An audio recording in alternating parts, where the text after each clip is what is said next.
இப்போ நாம் மதுரை ஸ்டைலில் பால் கொழுக்கட்டை எப்படி பண்ண போகிறாங்க பார்க்கலாம். அதுக்கு நம்ம 1 கப் அரிசி மாவு, அப்புறம் 1/2 கப்பு வெல்லம், துருவின தேங்காய், 2 ஏலக்காய், ஒரு பாத்திரத்தை எடுத்து மாவை எடுத்து நம்ம எடுத்து 1 கப் மாவு எடுத்து போட்டு, அதுக்கப்புறம் தேவையான அளவு உப்பு கொஞ்சோண்டு சேர்த்துக்கணும்.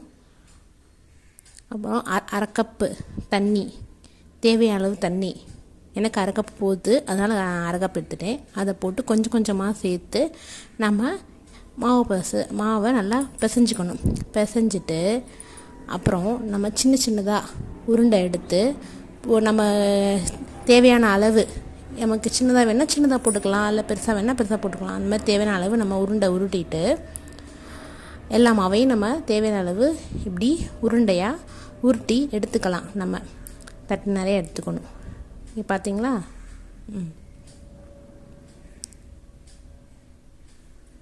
மாதிரி உருட்டி எடுத்த பிறகு அப்புறம் 1 கப்பு தண்ணி நம்ம பாத்திரத்தில் சேர்த்து நல்லா கொதிக்க வைக்கணும். அந்த தண்ணி என்னது நல்லா கொதித்த பிறகு அதில் ஒவ்வொன்று உருண்டையாக நம்ம அதுக்குள்ளே சேர்த்துடணும்.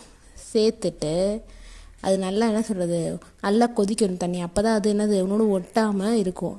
சேர்த்த பிறகு ஒரு கரண்டியை வச்சு நல்லா கொதி வந்தோடனே அதை கிளறி விட்டு, அதுக்கப்புறம் நல்லா கொதித்த பிறகு நமக்கு 1/2 கப்பு வெல்லம், இனிப்புக்கு தகுந்தாப்பில், எனக்கு 1/2 கப்பு ஓகே, அதனால் நான் 1/2 கப் எடுத்திருக்கேன். உங்களுக்கு தேவையான அளவு வெல்லத்தை போட்டு நல்லா அதையும் நல்லா கிளறி அதையும் நல்லா ஒரு 5 நிமிஷம் நல்லா கொதிக்க வைக்கணும். இந்த மாதிரி நல்லா இந்த மாதிரி நல்லா கொதி வரணும். இந்த பார்த்தீங்களா, அந்த மாதிரி நல்லா கொதி வந்த பிறகு நம்ம 2 ஏலக்காய் வச்சுருந்தோம்ல, அந்த ஏலக்காவை அதில் சேர்த்துக்கணும். வாசத்துக்காண்டி ஏலக்காய் வச்சுட்டு அதையும் நல்லா நம்ம என்ன சொல்கிறது நல்லா போட்டு கிண்டிட்டு, அதுக்கப்புறம் நமக்கு தேவையான அளவு நம்ம தேங்காய் துருவி வச்சுருந்தோம்ல, அந்த தேங்காய் எடுத்து அதில் சேர்த்துடணும். அதையும் சேர்த்துட்டு அப்புறம் அதையும் நல்லா ஒரு கிண்டி ஒரு கொதி அந்த கரண்டி வச்சு நல்லா கிளறிட்டு ஒரு கொதி வரணும். நல்லா ஒரு கொதி வந்த பிறகு அப்படியே அடுப்பு நல்லா ஸ்லோவாக தான் வச்சுருக்கணும். அடுப்பை ஸ்பீடாக வைக்கக்கூடாது. அடுப்பை நல்லா ஸ்லோவாக வச்சுருந்தோம். பார்த்தீங்கன்னா நல்லா வெந்துருச்சு. இப்போ கொழுக்கட்டை நல்லா நமக்கு இப்போ கரண்டி எடுத்து காமிக்கிறேன் நான். வெந்த பிறகு கொஞ்ச நேரம் ஆறின பிறகு நம்ம ஒரு பவுலில் எடுத்து அதை சர்வ் பண்ணிடலாம். நம்ம சர்வ் பண்ணால் நமக்கு மதுரை ஸ்டைலில் பால் கொழுக்கட்டை தயார். நம்ம இதுக்கு பால்லாம் தேவையில்ல. நம்ம வெறும் தண்ணியை வச்சு நம்ம தண்ணி வெல்லம் இதை வச்சு நம்ம பால் கொழுக்கட்டை செஞ்சிடலாம். நீங்களும் ட்ரை பண்ணி பாருங்கள்.